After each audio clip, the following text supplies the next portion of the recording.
আচ্ছা, আমি এখানে সোলো ট্রিপে এসেছি। একা এসেছি দাবাকুশি। অনেক দিনের ইচ্ছা ছিল অফবিট কোথাও আসবো।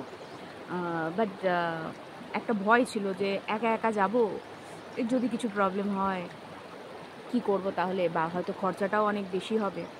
তো সেক্ষেত্রে যখন আমি চলে এসেছি, তো ইটস ভেরি ইজি।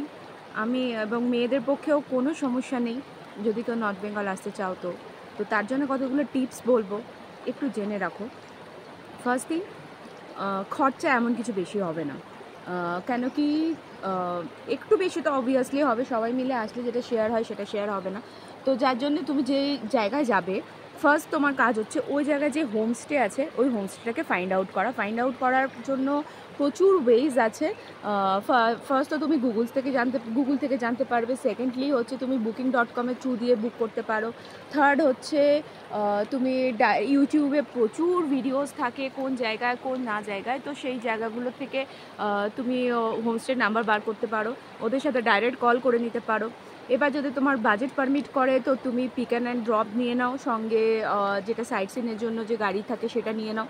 আর যদি পকেট পারমিট না করে বা খরচাটা একটু বেশি লাগে, তাহলে তুমি একটা কাজ করতে পারো, শেয়ার ক্যাব করে নিতে পারো। এবং ওই হোমস্টেতেই জিজ্ঞেস করলে হয়ে যাবে, যে ওরাই বলে দেবে শেয়ার ক্যাব কোথা থেকে কীভাবে পাওয়া যাবে। তো সেক্ষেত্রে আমি এসেছি তাবাকুশিতে, আমি শেয়ার ক্যাবের ড্রাইভারের নাম্বারও হোমস্টে থেকে পেয়ে গেছিলাম। তো সেক্ষেত্রে আমি ড্রাইভারের সাথে কথা বলে সব কিছু ঠিক করে নিয়ে, কখন ছাড়বে কি না বৃত্তান্ত সব কিছু জেনে নিয়ে তারপরে এসছি। শেয়ার ক্যাবে আমি এসছি, আমার 250 টাকা পড়েছে আসতে, যেতেও হয়তো ওরকম পড়বে, সুতরাং 500 হয়ে গেল তোমার আপ অ্যান্ড ডাউন। আর হচ্ছে একদিন, আজকে আমি যাব সাইট সিনের জন্য অবভিয়াসলি গাড়ি তো আমাকে বুক করতেই হবে। তো সাইট সিনে আমি যে কটা পয়েন্ট ঘুরবো সেই হিসাবে আমার মোটামুটি ওই 2.5 থেকে 3.5-এর মধ্যে সমস্ত কিছুই চলে আসে সাইট সিনের কারের ফেয়ারটা। তো একদিনের কার ফেয়ার হয়ে গেল, তাহলে ম্যাক্স টু 3,000 প্লাস, আমি ম্যাক্সিমামই ধরছি 3,000 প্লাস 500 টাকা যাতায়াতে হয়ে গেল 3,500। আর তোমার হোমস্টেতে তুমি এবার কদিন থাকবে, মোটামুটি দেখো সিঙ্গেল পার্সন হলে একটু তো বেশি পড়ে, ওই 1500 মতনই পড়বে, 1500-1600 মতনই পড়বে। তো 1500 করে হলে যদি তুমি 2 দিন থাকো, ফুড অ্যান্ড লজিং মিলিয়ে, তাহলে হলো 3,000, তাহলে 6,500। এমন কিছু ডিফারেন্স হয় না একা আসতে গেলে।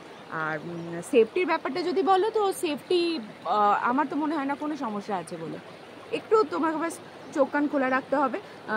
যেটা করতে হবে, বাড়িতে সব কিছু শেয়ার করে রাখতে হবে, কোন হোমস্টেতে থাকছো, কোন গাড়িতে উঠছো, গাড়ির নাম্বার, ড্রাইভারের নাম্বার। শেয়ার ক্যাবেও যখন উঠবে, কোনো সমস্যা নেই তাও বলে রাখছি ফর বেটার সেফটি। শেয়ার গাড়িতে যখন উঠবে দেখবে ওদের ওই আই কার্ডগুলো না সামনে ঝোলে, তো ওই আই কার্ডের একটা পিকচার তুলে বাড়িতে শেয়ার করে রাখো, তো কোনো সমস্যা হবে না। বিন্দাস চলে আসতে পারবে, বিন্দাস নেচারকে এনজয় করতে পারবে, যেমন কি আমি এখন করছি। টাটা।